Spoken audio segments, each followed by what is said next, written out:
بسم اللہ الرحمن الرحیم۔ قیامت کے دن اپنے گناہ بخشوائیے۔ حدیث شریف ہے، رسول اللہ صلی اللہ علیہ وسلم نے فرمایا،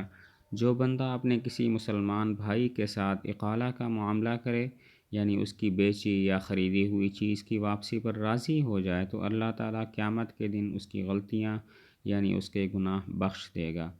اس حدیث شریف کے اندر قیامت کے دن اپنے گناہ بخشوانے کا ایک چھوٹا اور مختصر اور آسان عمل بتلایا گیا ہے۔ اس حدیث میں اقالے کا ذکر ہے۔ اقالہ کا کہتے ہیں کہ کوئی چیز بیچ دی جائے اور پھر جو ہے وہ اگر خریدار واپس کرنا چاہے تو بائع یعنی بیچنے والا اس کی واپسی پر راضی ہو جائے، یا اسی طرح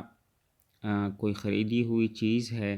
اور بائع اسے واپس لینا چاہتا ہے اور کہتا ہے کہ مجھے یہ چیز واپس کر دو، تو یہ جو خریدار ہے یہ بھی واپسی پر راضی ہو جائے،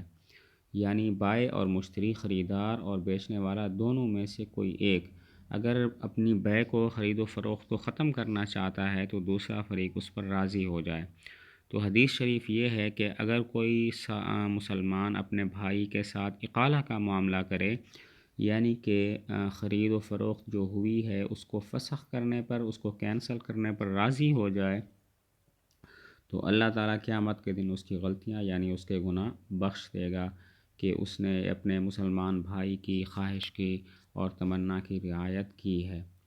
تو اللہ تعالیٰ ہمیں اپنے مسلمان بھائیوں کے ساتھ نرمی کا اور ان کی آرزوؤں اور تمناؤں پر عمل کرنے کا، جبکہ وہ مباح اور جائز ہوں، عمل کرنے کی توفیق عطا فرمائے۔